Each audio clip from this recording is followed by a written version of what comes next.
C'est parti. Ouais. Bonjour. Alors, c'était pas prévu qu'on le fasse en direct, mais c'est pas grave. On tente l'aventure. Et ça a l'air d'être dans le bon sens. C'est merveilleux. Et donc, on est en direct du Fabalab pour un petit échange sur le sommeil. Tout à fait. Et on est accompagné d'enfants qui vont mettre de la vie un peu en même temps. Et on veut bien des commentaires pour savoir si ça marche et si c'est dans le bon sens et que c'est bon. Ah bah merci, voilà. Super. Voilà, super. Non mais on vérifie qu'on est dans le bon sens et que ça marche, c'est super. Alors le sommeil. Alors c'est bon, ça marche, super. On pourrait en parler pendant des heures et des jours et des années. Voilà. C'est un vaste sujet. C'est un vaste sujet. Donc ça va pas être que des bonnes nouvelles, hein, je pense que je vais vous annoncer là, hein, soyons réalistes. Et donc la première question que je pose quand je fais des formations sur le sommeil, c'est cette nuit, les adultes, enfin il y a plein de bébés aussi, en dehors des réveils à cause des bébés, qui s'est réveillé cette nuit? Oui, mais à cause de quelque chose, voilà. Faire pipi, machin. Donc on a alors les 2/3 de la salle qui lèvent la main. Un bon 2/3, ouais. Ça veut donc dire que 2/3 des adultes dans cette salle n'ont pas fait leur nuit. Déjà. Et il faut comprendre que nous, on a des cycles de sommeil de 120 minutes, de 2 heures. Et qu'un enfant, c'est là la première mauvaise nouvelle. Un bébé, c'est 50 minutes, le cycle de sommeil. Donc un adulte, il fait 2 heures de sommeil. À la fin, il est réveillable. Il y a envie de faire pipi, il y a le chat, il y a le bruit, le machin. Et on enchaîne ou pas notre cycle de sommeil comme ça toutes les 2 heures. Donc mathématiquement, il y a quelques trous dans la nuit. Mais le petit nouveau-né, 50 minutes, ça fait plein de trous. Donc plus de probabilité, de risque, je ne vais pas dire qui se réveille. En nombre, déjà mathématiquement parlant, ça fait plus du double. Donc déjà, il faut vraiment comprendre ça, pour pas trop s'énerver. Ce que tu nous dis, c'est que globalement, on s'attend à ce qu'un bébé il fasse ses nuits très tôt, alors qu'il n'est pas capable physiquement de le faire, quoi. En tout cas, il va mettre un certain temps à pouvoir le faire. Alors, on ne s'attend pas, nous, hein, les médecins. Certains un petit peu. Certains un petit peu. Mais alors, on va dire que ceux qui ont lu les études, c'est 3 ans la maturité du sommeil. 3 ans. Alors, comme tout, il y a des moyennes. C'est-à-dire que l'âge de la marche entre 9 à 18 mois. Oui, ça fait donc 3 ans pour le sommeil, ça veut dire qu'il y en a qui vont y arriver à 1 an, puis il y en a, ça va être à 5. En médecine, quand il y a une moyenne, hein, c'est très large des deux côtés. Hein. Voilà, donc on s'attend à ce qu'ils fassent leur nuit à 3 ans. On s'attend. Ça calme hein, tout de suite. Là, hein. Ouais. Ah, voilà. C'est bientôt. Donc déjà, la maturité, c'est 3 ans. Ensuite, les petits cycles minuscules et donc les petits réveils probables, il y en a beaucoup plus que pour un adulte. D'accord. Qu'est-ce qu'on peut faire, docteur? Ah bah plein de choses, il y a plein de choses, mais déjà qu'on comprenne qu'on n'a pas les mêmes attentes. La physiologie du sommeil du bébé. Voilà, parce que quand on vient me voir en consultation me disant mais mon bébé il se réveille toutes les heures, c'est pas normal. Ah bah si. C'est normal. Toutes les heures, vous avez déjà du bol. Parce que, toujours pareil, quand je dis 50 minutes en médecine, c'est-à-dire qu'il y en a, c'est 30 minutes. Toujours dans un sens ou dans un autre. C'est 50 minutes, c'est une moyenne. Du coup, à l'inverse, un bébé qui a déjà fait des nuits de 12 heures. Alors moi, ça me fait flipper en tant que médecin. Ah, ça fait flipper. Oui. Alors, il y a toujours des exceptions en médecine. Hein. S'il grossit bien, qu'il va bien, qu'il te regarde dans les yeux, qu'il aime mettre dans tes bras. Parce que tu vois ce que j'ai peur. Tu m'as vu venir ou pas là? Hein, voilà. Ouais. Ça fait peur. Mais tout est possible en médecine. Il faut vérifier que tous les autres paramètres soient bons pour dire, bon, bah, c'est comme ça. Oui, à l'autisme. Voilà. Un bébé qui... Alors, c'est pas qu'ils dorment beaucoup, les autistes, et qu'ils réclament rien. Ils sont dans le lit, les yeux ouverts, et ils réclament pas le contact, ils réclament pas la proximité. Et donc les parents peuvent croire qu'il fait sa nuit, alors qu'en fait, c'est faussement rassurant parce que c'est des bébés peu demandeurs et du coup, les parents ils sont peut-être chanceux, mais c'est pas top finalement. Ouais. Donc ça fait peur, hein. Ouais. Mais après, si l'enfant, mais oui, il aime être porté, il aime le contact visuel, il aime les bisous, il aime les câlins, il grossit bien, il va bien, tout va bien. Parce que pour l'allaitement, par exemple, faire ses nuits, c'est pas du tout une bonne idée pour les seins de la maman. Eh ben non. Ah, mais non, le matin, c'est mon Dieu. C'est ça. Donc, c'est pas bien du tout de faire ses nuits. C'est pas biologique de faire ses nuits. Parce que la norme biologique, je vous rappelle, c'est l'allaitement maternel. C'est la norme. Je me dis qu'il faut le faire, mais il faut comprendre que notre corps et celui du bébé, il est fait pour ça. Et donc, un bébé qui fait sa nuit le matin, c'est pas possible pour la maman. Oui, elle va être obligée de se réveiller pour le coup. Ouais. Lui, il est câblé pour se réveiller la nuit pour manger. Alors, il est câblé pour se réveiller.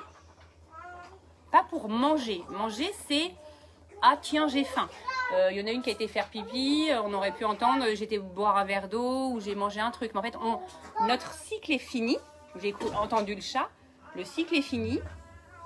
Ah bah tiens, j'ai soif. Ah tiens, j'ai envie de faire pipi. J'ai envie de ma papa-maman. J'ai envie d'un câlin. Oh bah tiens, j'ai faim. Mais c'est pas « Je me réveille parce que j'ai faim ». Ça n'a rien à voir. Et ça, il faut vraiment séparer l'alimentation. Vraiment, il faut séparer les deux fonctions. Hein. Il n'y a pas du tout de lien entre manger et dormir. C'est pas parce qu'on mange beaucoup qu'on dort beaucoup. Sinon, à Noël, on dormirait 24 heures. Non, mais soyons simples. Les gens qui jeûnent, ils dorment. C'est deux fonctions qui n'ont rien à voir. Vraiment, il faut les séparer. Donc, les grands-mères qui vont vous dire, mets de la farine, donne-lui à manger je sais pas quoi, donne-lui un complément de l'artificiel s'il est au sein, une tartiflette et tout ça. Ça ne fait pas dormir les bébés ni les adultes. D'accord? Non, mais... Oui, c'est bien à rappeler parce que c'est assez installé comme croyance. Comme croyance. Tout à fait. Où il fera, à 6 kilos, il fera ses nuits. What? Il peut, mais c'est pas obligé. Ça n'a rien à voir avec son poids. Avec son poids, oui. Mais pourquoi on me dit ça alors? C'est des croyances de grand-mère. Il y a beaucoup de grand-mères dans la société. Hein. Oui, mais qui est... Oui, mais même dans les soignants, il y a des croyances on de apprend. grand-mère. Ben oui, on apprend par imitation. Donc on va répéter ce qu'on nous a appris. Voilà, il y a des trucs qui sont bien. Hein. Un bébé qui pleure, il fait ses poumons. Bon, c'est pas vrai, mais on aime bien les bébés qui pleurent, c'est en bonne santé. Les bébés, est-ce que je reviens sur le bébé qui pleure pas du tout, on n'aime pas. Hein. On n'aime pas. Hein. Donc elles avaient raison. Bon, c'est pas pour faire ses poumons, hein, mais. Donc les bébés qui pleurent, c'est plutôt rassurant. Oui. Oui. Il y a une étude horrible hein, qui a été faite. Vas-y. C'est elle qui me dit quand je n'ai pas le droit de parler. On a été dans des pays où il y a la famine. On a enregistré les bébés, la quantité de pleurs, l'intensité des pleurs et la fréquence des pleurs. Et on est revenu 1 an après. Et on a regardé ceux qui étaient mourus et ceux qui étaient vivants. Et bien ceux qui étaient vivants, c'est ceux qui pleuraient le plus fort, le plus longtemps et le plus souvent. Et ceux qui pleurent pas, ben on n'aime pas ceux qui pleurent pas. On n'aime pas ceux-là. On aime quand il y a la vie. C'est ça. Nous, on se dit que quand il pleure beaucoup, c'est sûrement qu'il y a quelque chose qui va pas. Alors l'idée, c'est quand même de répondre à ces pleurs quand il y a des pleurs et du coup de voir ce qui se passe, d'apprendre à connaître l'enfant, mais en tout cas, c'est rassurant qu'il manifeste qu'il y a un problème et que ça permette de trouver des solutions. Et dans les pleurs, il y a des hormones de stress qui sont évacuées. Donc le bébé, quand il est très stressé, c'est un moyen qu'il a pour faire sortir... Pour se réguler, quoi, en fait. Oui, pour s'épurer. Voilà. Ouais. Donc des pleurs rassurants dans les bras bienveillants des parents, c'est très bon pour la santé des bébés. Le pleur tout seul, non, ça non, on est bien d'accord, c'est pas bon pour le cerveau. Mais le pleur, bah, vas-y chérie, pleure et non pas chut. Bon, chut. Ça suffit, hein. Ça suffit, c'est bon, hein. Non. Mais un bébé, ça pleure, c'est bien que ça pleure. Hein. Si c'est au moment du coucher sur des enfants un tout petit peu plus grands que les bébés, on a 21, 22 mois, quand ils pleurent parce qu'on les met au lit, à un moment, voilà, qu'est-ce qu'il faut faire? Parce qu'on dit aussi qu'il faut les laisser un petit peu pleurer, qu'ils s'habituent aussi à leur environnement, à leur lit et tout. Bon, il y a aussi plusieurs sons de cloche. faut pas, enfin, moi, on m'a toujours dit, bah, il faut pas courir quand un enfant pleure, mais moi, j'ai pas envie que mes filles, en fait, elles s'endorment sur des pleurs non plus. Ça me, enfin, Ah bah alors ça tu choisis pas le mode d'emploi du bébé. Il y a des bébés qui aiment bien s'endormir en grognant, en chouinant. pour le sommeil, ça n'a pas d'intérêt. C'est possible. Ah non, non, c'est possible. On choisit pas le modèle. Le pouce, la tétine, le doudou, rien du tout. Je pensais que l'endormissement après des pleurs, après avoir justement cette sensation pas agréable, c'était pas forcément. Là, c'est un jugement. En fait, c'est une interprétation qu'on en fait.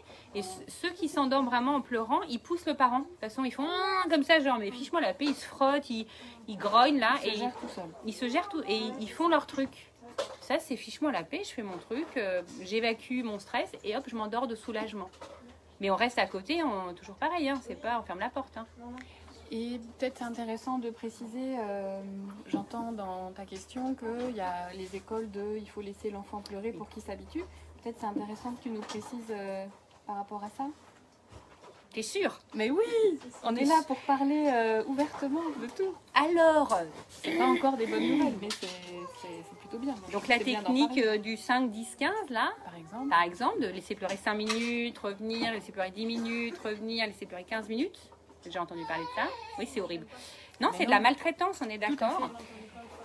Oui, alors Ça c'est... marche, enfin, ça marche. Alors tout oui, à fait, c'est ça qui ça est marche. important à dire. ça marche. L'enfant, à un moment, il intègre Il que lâche tu la ne viens plus. Et donc, son parent qui doit être là, toujours à le rassurer, à être toujours constant. Quand on est parent, le but, c'est d'être toujours pareil. De C'est ça qui répéter, amène la sécurité. à l'enfant. toujours la cohérence, toujours la même chose. Donc là, d'un coup, on vient de plus en plus tard. L'enfant, il perd la confiance. Alors, il arrête de pleurer, mais il devient ce qu'on appelle insécure. Donc, il va pas bien à l'intérieur de lui. Et malheureusement, il sécrète plein d'hormones de stress dans son corps, le cortisol. Ça l'abîme à l'intérieur. Et en plus, le pire, c'est qu'il intègre qu'il ne peut pas compter sur vous. Et donc, pour toute sa vie, il va intégrer que les autres. Je ne peux pas compter sur les autres. Et après, avec ses amis, son futur conjoint, ses enfants, je me débrouille seule. Quand j'ai des émotions négatives, je ne demande pas d'aide et je me débrouille seule. Mais par contre, les études ont montré que ça marche, ils ne pleurent plus. C'est ça. Par contre, à 4-5 ans, ils ont C'est plein pas d'autres durable, problèmes. C'est ça. Ça Ils ont règle des le angoisses de problème tout suite, mais séparation, pas voilà, des troubles d'alimentation. vraiment. Mais une copine qui le fait en même temps que vous, elle pourrait dire, ah ben moi ça y est, en une semaine, hey, ça marche. Ah ben, on va en reparler à l'adolescence. C'est ça. Beaucoup de médecins font ça. Enfin, je vois ma fille de 10 Oui. mois, de temps en temps, il y a un petit biberon la nuit. Moi, ça me pose aucun problème. Comme vous dites, elle se réveille, puis on sent qu'elle attend le biberon, donc que d'ailleurs, elle le prend, elle se rendort. Le médecin qui a dit, mais il faut arrêter. Je dis, oui, mais vous savez, s'il y a 4 ans, elle en prend encore, je me quitterai. Et là, il me dit, non, mais vous savez, il me dit maintenant, quand elle va se réveiller, il dit, vous y allez pas. Je dis, pardon. Vous y allez pas, elle va pleurer, peut-être 5 minutes, 10 minutes, 3/4 d'heure. Et en fait, j'ai rien répondu parce que je me suis dit, là, on va au clash. Je suis ressortie, mon conjoint, il m'a dit, oui, j'ai vu la tête de ta fille. Ah oui, je ne sais même pas pleurer 5 secondes. Quoi. Et d'ailleurs, maintenant, elle grandit et elle a un biberon, je vais dire, tous les 5 jours. Enfin, c'est même pas régulier. En fait, je me... C'est quand même récent qu'on ait prouvé que laisser pleurer les enfants, c'est toxique pour le cerveau des bébés. Ça, c'est les neurosciences. C'est une donnée C'est récente. récent, oui. Et si on se met à la place du bébé, même... Oui, ben oui, bien sûr. Mais à fait, ouais. je justifie le fait que c'est une donnée récente et qu'en médecine, on ne nous fait pas de cours là-dessus. Donc, et puis, ah non. Et par contre, on peut quand même réactualiser ses connaissances. Parlez chacune votre tour, juste. Voilà. Nous, on a eu beaucoup ces conseils-là.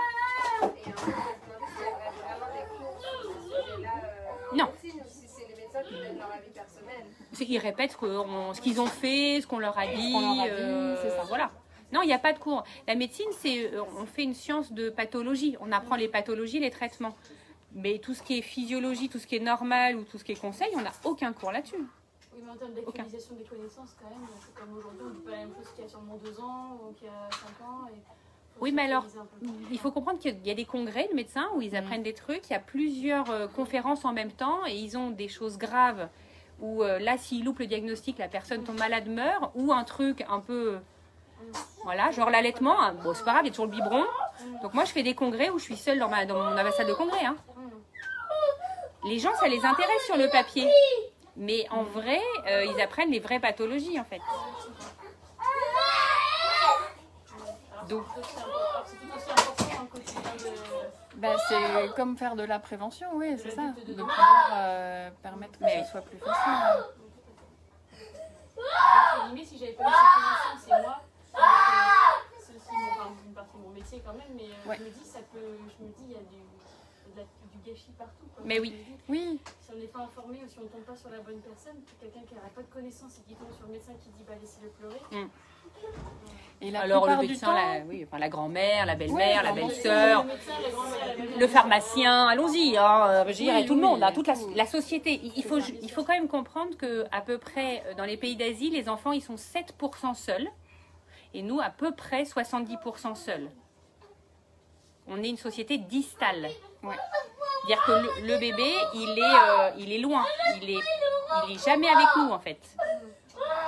Et donc ça les rend stressés, angoissés, et puis à la tombée de la nuit, ben, ça s'exprime encore plus. tout à fait. Donc nous, on est une société distale.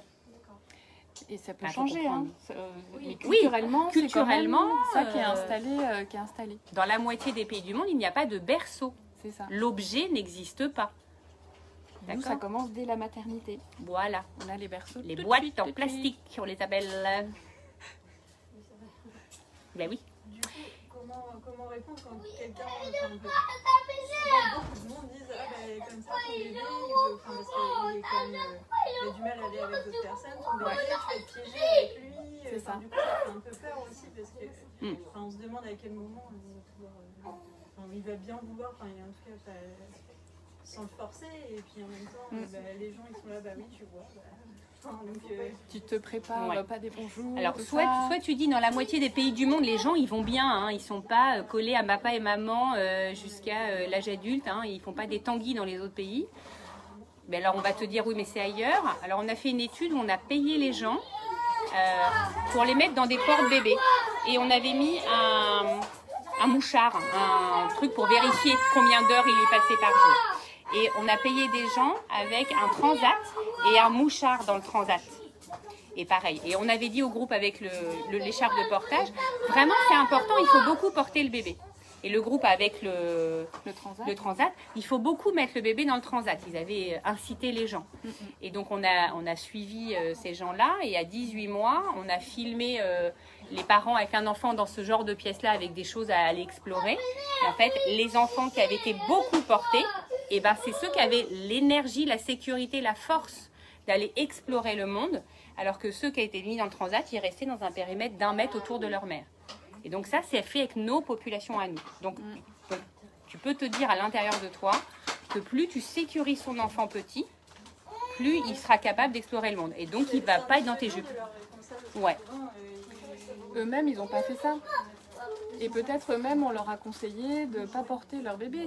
À une époque, c'était vraiment les conseils qui étaient donnés de garder les bébés à distance. Je pense que la meilleure réponse c'est de dire monsieur ça va mettre, c'est ce qui est le meilleur pour lui. Parce que ça veut... Ouais. Après, c'est sûr que c'est toujours délicat. Ou pas répondre. Hein. C'est pas mal. Hein. Dire oui, oui, et puis après, laisser couler, quoi, ouais. Parce que si tu réponds, ça veut dire que eux, ils ont mal fait avec leur enfant. C'est ça. Ça, c'est dur. Et c'est hyper dur. À encaisser, ouais. Et donc, ils vont culpabiliser. Parce que moi, j'ai des grands-mères en consultation qui m'écoutent, parce qu'il y a la mère, et qui font, mais alors, moi, j'ai fait n'importe quoi. C'est horrible. Mais il n'y avait pas toutes ces données-là. Mais on savait pas. Et on savait pas, oui, effectivement. Et puis, elles se faisaient disputer si elles dormaient, tout ça, c'est pas bien, avec leur bébé, voilà. Après, t'as l'humour, tu vas te dire ah oui, mais t'as raison, mais moi je veux le porter dans mon porte-bébé jusqu'à ses 18 ans. Tu t'imagines là, 18 ans avec la femme qui porte. L'humour, ça peut être une arme. Après, le deuxième problème aussi, c'est la séparation, parce que quand on travaille et tout ça, il faut s'en séparer. Donc, moi, mon problème, c'est qu'il dort la nuit pas mal, mais la sieste, la journée, j'ai du mal. Et donc, en fait, il dort en porte-bébé quand on est sorti. Et quand on se sépare et tout ça, c'est compliqué. Donc, j'essaie de coucher un peu dans le bébé, mais c'est compliqué, quoi. Alors les bébés, ils sont formidables, je suis pédiatre, hein, je ne suis pas du tout objective, et donc ils savent très très bien à qui ils ont affaire. Ouais. Ils savent très très bien si c'est papa, si c'est maman, si c'est nounou, si c'est la crèche, si c'est mamie. Et donc ils savent très bien que si à maman, ils vont pouvoir être portés et de bien mieux dormir avec maman, et si c'est nounou, que c'est dans le lit. Donc ça, la reprise du travail, l'enfant, c'est moche, il s'adapte. Par contre, attention, Il prend sur lui quand il est chez nounou à la crèche ou chez mamie. Et quand t'arrives, tu prends cher. Tu as la note, hein, je veux dire. Non, mais tu as la journée entière en caprice, en colère, en ce que tu veux. C'est pas des caprices et des colères, c'est l'expression de tout ce qui s'est mal passé. Donc peut-être que ce matin, il y en a qui ont pris cher, vous voyez, et on l'exprime bien. C'est malin, les enfants. Ben oui. Est-ce que si à la crèche, ton enfant, par exemple, il laisse pleurer du coup pas mal de temps, est-ce que si à la maison on ne le fait pas, est-ce qu'il y a quand même un risque que tu sois insécure ou le fait qu'à la maison du coup on ne fasse pas ça, ben, c'est ok?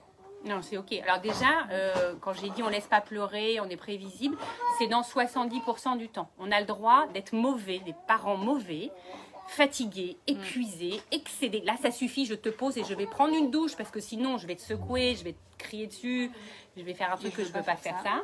Donc, je te pose, je vais prendre une douche parce que dans la douche, je ne t'entends plus. Ou alors un casque, mais moi, j'ai pas de truc à casque. Moi, je prenais une douche.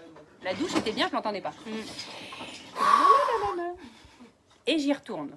Donc, il faut être bon, répondre correctement aux besoins dans 70% des cas. D'accord. Et donc à la crèche, ils ne laissent pas non plus pleurer des heures. Hein. Ils font pas ça. Hein. Ben oui, ils n'ont aucun intérêt à les laisser pleurer. Hein. Donc tout va bien. Même si chez papy et mamie, tout va bien. Hein. On ne tristute pas la belle-mère tout de suite. Hein. C'est ça.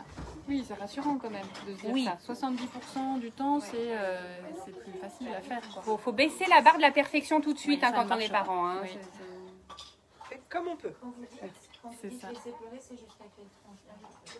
Parce que moi, ma fille, elle a 3 ans. Donc c'est pour savoir. Oui. Si je suis encore.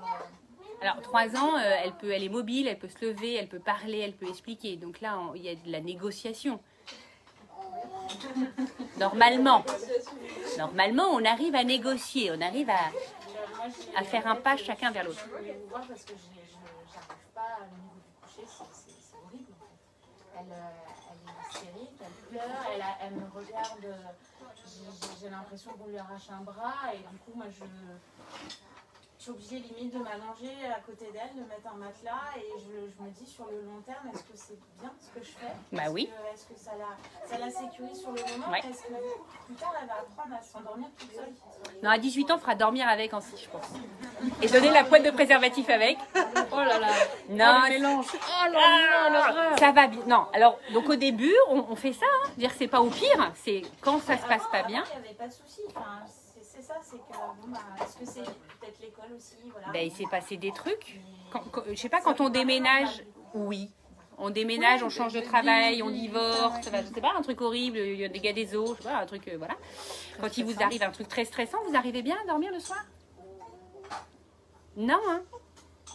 Il y a quelqu'un qui meurt, enfin, nous non plus. Le sommeil, c'est vraiment la cerise sur le gâteau. Dire que pour bien dormir, nous, les adultes, il faut qu'on soit aussi bien. Si on est stressé par un nouveau job, par un divorce, par je sais pas quoi, on dort pas bien. Et donc les enfants aussi, c'est pareil. Donc il lui arrivait des trucs, mais c'est la vie. Il arrive toujours des trucs. L'école, c'est un truc. Ils peuvent pas mettre des mots, donc c'est compliqué. Donc on les sécurise. On se met sur un matelas à côté. Donc au début, on est allongé jusqu'à ce qu'elle s'endorme. Et puis après, on se met assise sur le. Alors on prend, voilà, assise sur le lit, on fait la même chose. Puis après, assise sur une chaise. Puis après, assise avec la chaise près de la porte. Puis après, derrière la porte. Et on met 3 semaines, 1 mois à faire ça, tout doucement, tout doucement. Mais on sécurise son enfant, toujours. On sécurise son conjoint qui va pas bien. C'est ce que je fais, mais je me demandais si, voilà. Parce que ajouter à ça, elle se réveille toutes les nuits à 3h du matin. Alors oui, c'est normal, c'est le cortisol. Ça correspond pile à l'heure où elle avait son biberon et tout. Alors je me suis demandé si... Elle se réveille, mais elle ne donne rien. En fait, c'est ce que vous disiez tout à l'heure. C'est pas je me réveille pour manger, c'est juste je me réveille. Je suis réveillée. Et en général, bon bah... voilà. Alors, 3 ans, elle parle, elle peut se lever, elle peut... dit juste je veux être avec maman et papa. Ben oui. C'est un vrai besoin, ouais. Je vous rappelle que vous êtes des porte-avions et les enfants sont des petits avions. Pareil, voilà, les phrases qu'on a entendues, le lit de papa-maman, ça reste le lit de papa-maman, mais en fait, les enfants, ils veulent juste être dans le lit de papa-maman. Avec papa ou maman. Non, ouais, c'est pas le lit qui est... Ouais. Alors, à 3 ans, on peut leur dire, dans votre chambre à vous, les parents, il y a un matelas. Et Et lui, l'enfant, quand ça va pas, il met le matelas et il vient dormir dans la chambre sans réveiller papa et maman. Ça, c'est négatif. Eh ben super. Eh ben voilà. Et le matin, elle range le petit matelas et sa couette. Mais qu'elle sache. Mais c'est comme vous, si vous avez là je vous apprends que vous avez un cancer du sein, ben vous allez, non mais je sais pas, on n'est que des femmes, alors voilà. Vous allez chercher de la sécurité auprès de votre figure d'attachement. Alors ça peut être votre père, votre mère, votre grand-mère, votre tante, votre cousine, je ne sais pas. Et vous allez chercher de la sécurité. Mais vous aussi, vous allez tout de suite dire. Et pour le coup, c'est vrai qu'elle veut s'endormir avec sa soeur. Mais sa soeur ne veut pas. Elle prend Ça arrive, ouais. Alors le poisson rouge, c'est pas mal dans ces cas-là. Non mais vraiment, hein, c'est pas des blagues. Moi je l'ai fait avec mon fils et ça marche en consultation. Il y a plein de gens qui me disent ah mais ça marche vraiment. Mais c'est-à-dire une compagnie. Voilà. Le poisson rouge, ça fait pas de bruit parce que les cochons d'Inde, les machins, ça pue pas trop. à 3 ans. Ah oui, ils sont animistes les enfants. Ils croient que les animaux sont l'équivalent des êtres humains. Que c'est un petit frère ou une petite sœur. Ah ouais, c'est bien que poisson rouge, c'est beaucoup mieux qu'un petit frère et une petite sœur. Vachement mieux. Sauf quand votre mari. Attention. Le poisson rouge était mort. Il l'a jeté dans les toilettes, il a tiré la chaise d'eau. Je suis arrivée, il y a mon fils qui hurlait. J'ai dit, mais qu'est-ce qui se passe? Il m'a raconté, j'ai dit, bah. T'as mis son petit frère ou sa petite Sœur dans les toilettes. Non, ça ne va pas. Oui, il faut prendre en considération le poisson rouge. Bah oui. Voilà, on gère la mort, on fait un vrai enterrement. C'est l'occasion de parler de la mort. Parler de la mort aussi, ouais. Et on est triste, et on dit qu'on est triste, et on avait pris une photo avant, on accroche la photo. Au contraire, ça parle de la mort, c'est bien. C'est bienvenu, ouais. Mais le poisson rouge, c'est économique, ça coûte pas très cher. Et en tout cas, l'idée, c'est toujours de sécuriser l'enfant. Mais oui. Revenir à sécuriser l'enfant, et c'est ça qui va permettre qu'elle la retrouve plus de sérénité et se réendormir. C'est bien. Sécurisée, elle allait trop maman, enfin. C'est ce qui va lui permettre d'aller explorer après. Mais c'est ça, elle a que 3 ans, ouais. Mais vous, bah non, vous mais avez tout fait est beau. tout bien, vous avez fait tout bien. Parce qu'après le chat, méfiez-vous, hein, le chat ça dort pas avec l'enfant. Et ça réveille la nuit. Ah non, le chat ça marche pas. Donc, très mauvaise idée. Cochon d'Inde, hamster, ça pue, ça fait du bruit. Ouais, poisson rouge. Ça peut être pas mal. Et ce qu'on échangeait tout à l'heure, moi ça me faisait, enfin vous l'avez dit aussi, de se dire, de se connecter à votre intuition. Quand on parlait de la méthode des 5, 10, 15, 20 minutes, il y a plein de parents qui l'ont fait parce qu'on leur a dit, mais en la mort dans l'âme. Et donc ça c'est important de ne pas faire des choses avec lesquelles on n'est pas raccord.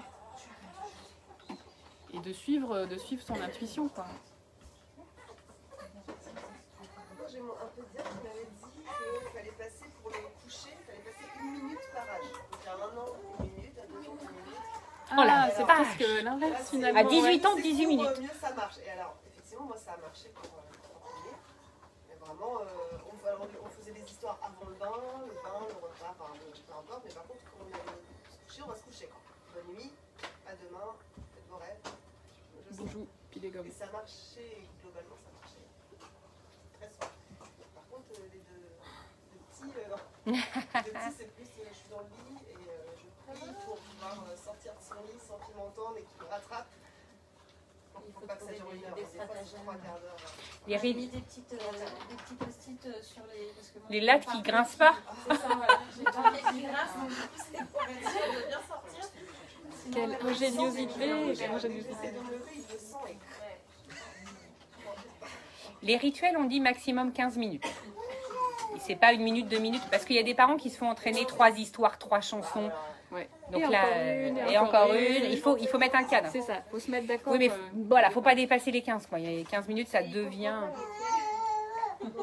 Il comprend pas le rituel. Il comprend quoi? C'est quoi un rituel? Qu'est-ce qu'on met dans un rituel de coucher? Parce que nous, il y avait tout un rituel, on a réduit, parce qu'il fallait dire au revoir à toutes les pièces de la maison. Voilà, c'est ça le rituel. Oui, mais ils sont inventifs. Hein. Mais oui, tout autant que les parents. Ils sont créatifs, hein. Ils ont beaucoup d'idées. Hein. Et tous les tableaux. Et oui. Et tous les doudous. C'est ça, ça peut aller loin, ouais. Ben non, c'est ça le rituel. Bon, alors après, il y a quand même des bonnes pratiques de base. On n'en a pas parlé de la base. Ouais, peut-être c'est bien. Reprenons la base. C'est déjà pas de lumière la nuit. Pas de lumière la nuit pour pouvoir sécréter la mélatonine. Et de la lumière le jour. Donc là, le jour, on ouvre, on baisse pas les rideaux pour la sieste. C'est lumière plein phare. Et la nuit, rien. S'il y a vraiment besoin d'une veilleuse, il faut mettre un tissu rouge, une lumière rouge pour pas que ça stimule le cerveau. Et évidemment, les écrans, c'est des lumières bleues, c'est les pires. Donc pas d'écran le soir, 2 heures avant le coucher. Pas d'écran de base. Pas d'écran de base. Je pense à la Luni, parce que tu vois, moi j'ai la Luni. Mon fils, il l'écoute le soir, mais du coup, il voit que la lumière de la Luni, elle est quand même hyper forte, je trouve. C'est ça. Donc, je vais mettre un truc de... Un foulard rouge, un tissu rouge. Le tout, c'est que ça soit des ondes rouges. Moi, j'avais un petit bébé qui dormait tout dans le noir ou avec un truc sur la tête en sieste. Ouais, bah, moi aussi, là. Et moi, je suis obligée de mettre tout dans le noir, parce qu'il y a la moindre, le petit îlot dans le couloir, sinon il dort pas pareil. Non. Donc c'est tout dans le noir. On a essayé au début. À la maternité, vous étiez dans le noir? Ah ben j'en ai pas. Donc à la maternité, ils dormaient jamais. Parce que moi, à la maternité, on m'a tout de suite dit non, fermez pas, ouvrez. C'est pour aider la sécrétion de mélatonine. Après, chacun son mode d'emploi. Mais pour inciter la mélatonine à être sécrétée, il faut être dans le noir.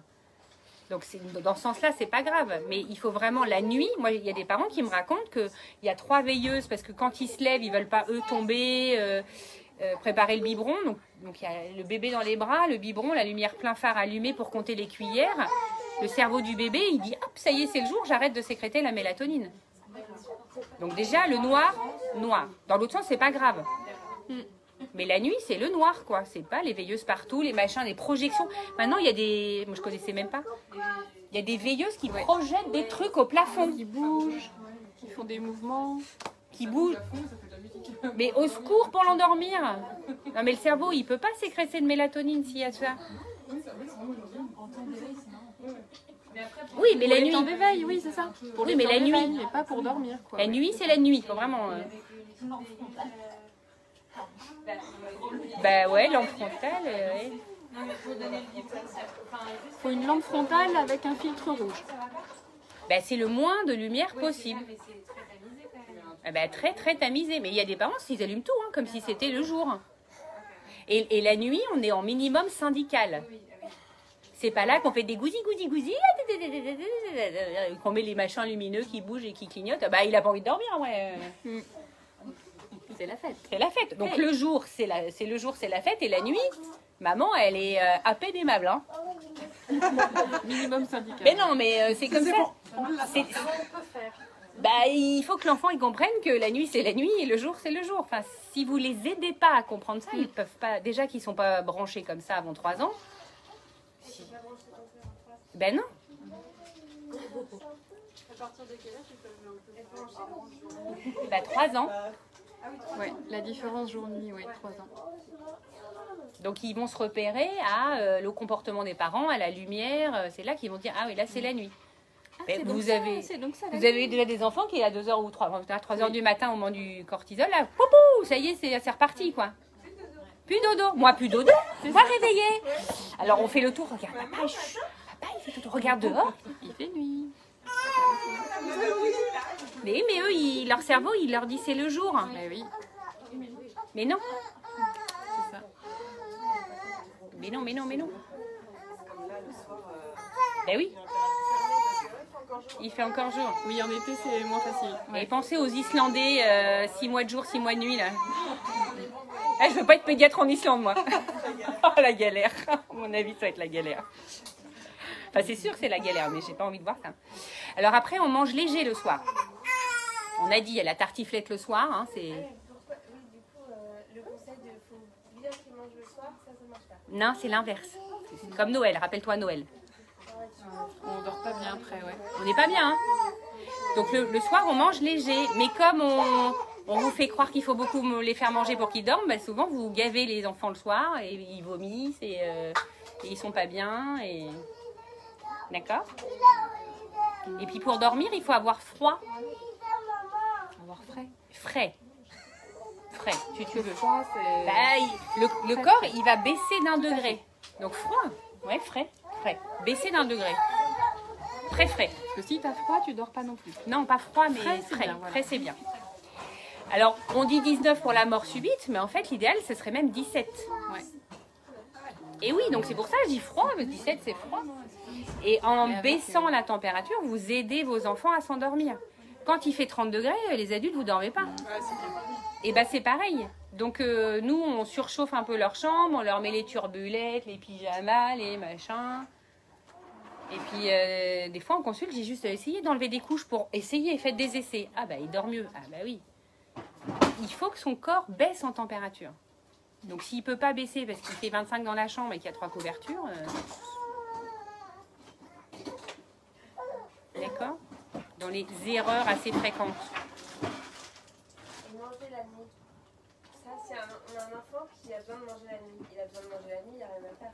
Alors, il n'y a rien à faire. Le problème, c'est s'il a peut-être besoin, hein, ok. Mais le truc, c'est que si à chaque fois qu'il s'endort, il a un biberon. Alors, le sein, ça compte pas. Hein, c'est ça qui est rigolo. Bah, moi, je l'ai allaité depuis 2 ans et on me disait il faut que tu arrêtes de l'allaiter. Et du coup, bah, j'ai fini par faire ce que tout le monde me disait pendant 2 ans et ça n'a rien changé. Ben non. Son sommeil, rien, zéro. Non. Donc, le sein, ça, là, c'est une fonction biologique. Il t'aide pas vraiment, il stimule le truc. 15 fois par nuit, même encore à 2 ans. Aïe, aïe, aïe, aïe, aïe, aïe, aïe. Ça Le faisait problème, c'est la beaucoup, survie pour la maman. Voilà, c'est ça. Ben oui. Parfois, c'était 5 fois. Oh, le luxe ça. Que 5 cette nuit. Mais ouais, c'était long. Ben oui. Ben oui, mais on choisit. Voilà, c'est-à-dire qu'à chaque cycle, il y avait une tétée. Ouais, c'est ça. Voilà, il y en a qui marchent à 9 mois, hein, et d'autres à 18. Mais non, mais c'est moche, hein, mais... Et quand vous dites juste pas de biberon avant de dormir, c'est dans quel laps de temps? Enfin, c'est dans le lit ou c'est quoi? À partir de 6 mois, en fait, on conseille de... Enfin, il faut vous imaginer la place de l'enfant quand il s'endort et qu'il se réveille après son cycle. Il faudrait qu'il ait les mêmes conditions pour qu'il se rendorme. Ah oui, d'accord. Donc, si quand il s'est endormi, il était dans vos bras, vous l'avez bercé jusqu'à ce qu'il s'endorme, quand il se réveille, il veut la même chose. Il a besoin de la même chose. Donc, s'il a eu un biberon, il veut le biberon. Donc, l'idée, quand on les berce, c'est de les poser avant qu'ils s'endorment, pour qu'ils s'endorment dans leur lit. Pour que quand ils se réveillent, ils disent « Ah ouais, je suis au même endroit. » Ça doit être carrément flippant. Et essayez de vous mettre à leur place. Vous êtes dans les bras de maman, tout ça, vous vous endormez, c'est super. Et puis vous vous réveillez dans un lit, c'est pas vraiment où vous êtes. Il y a les tours de lit, ils ne voient pas où ils sont. Les tours de lit, il faut les enlever. Hein.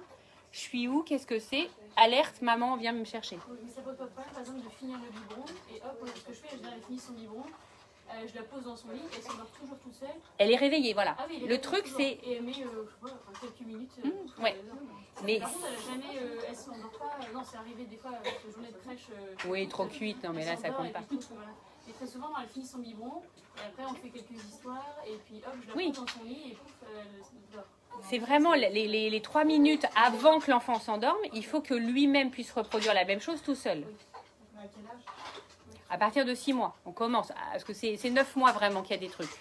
Alors comme il y a toujours des enfants pour faire avant les autres, moi je dis 6. Il y en a toujours hein, pour faire plus tôt, plus tard, et ils nous énervent. Mais bon, normalement c'est 9. Moi je préfère dire 6.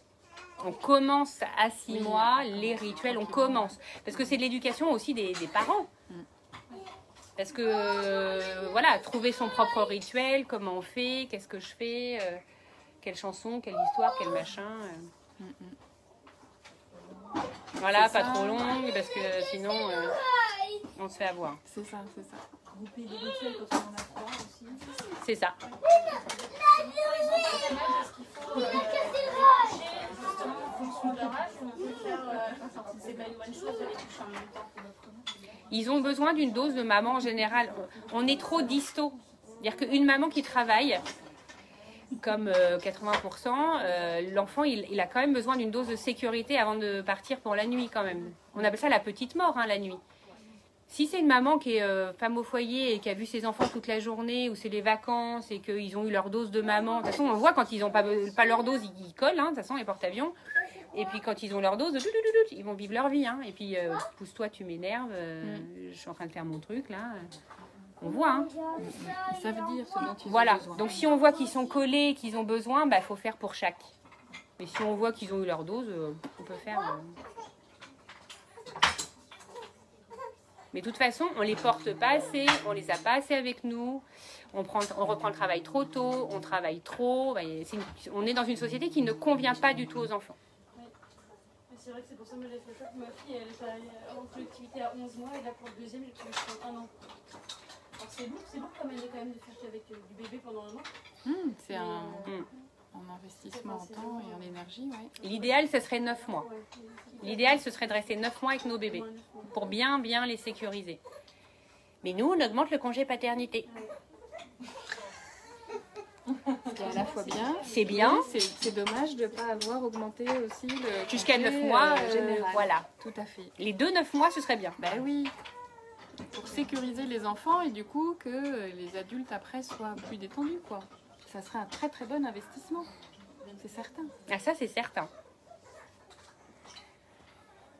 On n'est encore pas le dans la choix, bonne société. Voilà. Ouais, pas encore. Non, mais donc c'est quand vous êtes désespéré, quand on vous dit des conseils, c'est pas adapté. Vous avez un positionnement par rapport à la tétine pour l'endormissement? Ben, c'est pareil, dire que si on donne la tétine, au cycle suivant, il faut qu'il ait la tétine. Donc soit il faut en mettre des phosphorescentes, il faut en mettre 30 dans le lit, il faut trouver une solution pour survivre, quoi. Voilà, c'est ça. Terrible. On les conseille quand même avec la tâche tétine pour les dodos, non? Parce qu'ils peuvent se faire. Bah, ça griffe et tout ça. Il vaut mieux en mettre plein, et puis on espérait qu'il arrive à en choper une. Hein. La... C'est vrai qu'à 4 ans et demi, ma fille dort avec une tétine et 4 autres dans le lit. Une dans chaque main, voilà. Ben oui.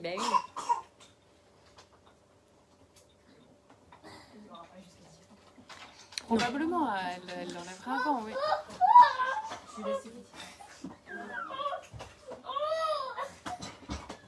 Et du coup, si on bascule carrément sur l'ado, lui par contre n'a pas de problème pour dormir jusqu'à midi, 13h. Trop de sommeil. Il a comme Est-ce trop de que du sommeil. coup l'idée c'est de le réveiller comme plus pareil, et les mêmes questions avec le petit mais un peu plus grand, c'est-à-dire est-ce que je dois le réveiller?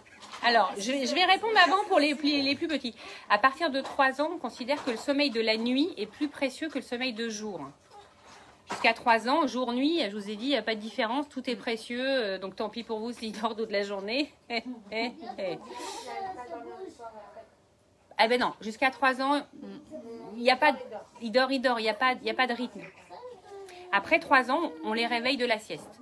À 15h30 maxi, on te réveille parce que sinon le soir, c'est mort. Moi, c'est ça, quand il fait 2h30 de sieste à la crèche, là, Voilà. il a dormi 2 heures. Mais il faut, c'est avant 3 ans, après 3 ans. C'est pas la même chose. Et s'il dort 3 heures de sieste le soir, c'est qu'il faut dormir. Après, il va y arriver. À minuit. À 20, ça.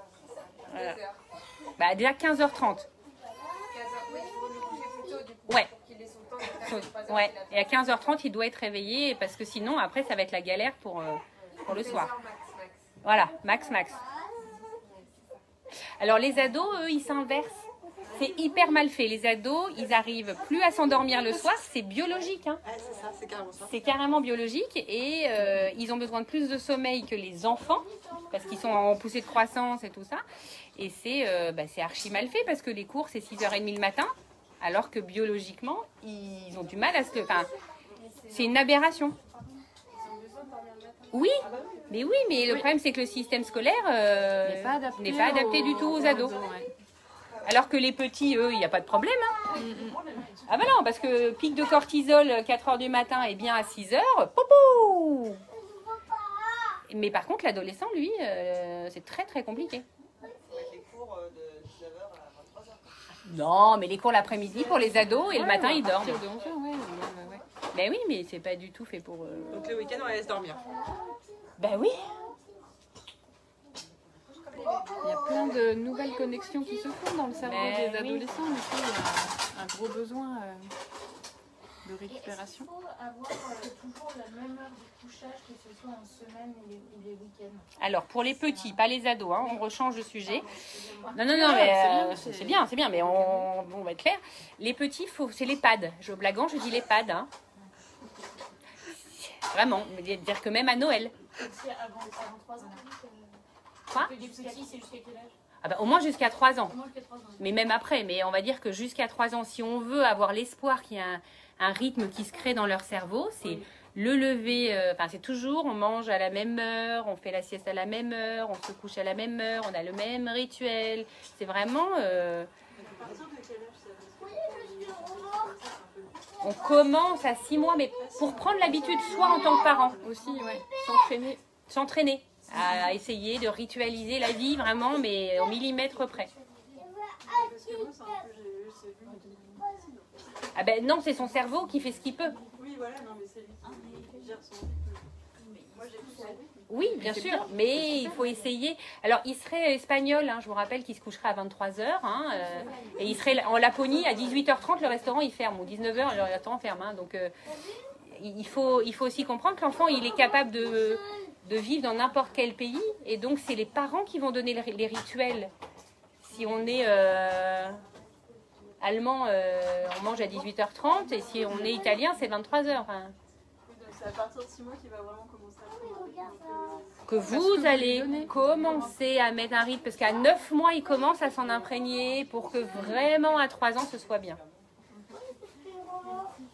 Ils ne marchent pas comme ça, hein. On leur tient la main, les 2 mains, puis une main, puis... Et ben, le sommeil, c'est pareil, ça s'accompagne, mais sur 3 longues années. Oui, c'est pas un tour de magie, d'un coup il sait dormir, quoi. Ben, je sais. Ben ouais. Et oui, c'est grand mensonge. Ça, le grand mensonge. C'est un grand mensonge. Ben ouais, je sais bien.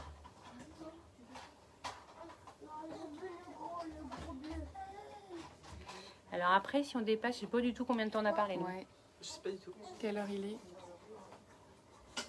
15h20. Ouais, du coup, il ça faut va qu'on bientôt. arrête le machin là.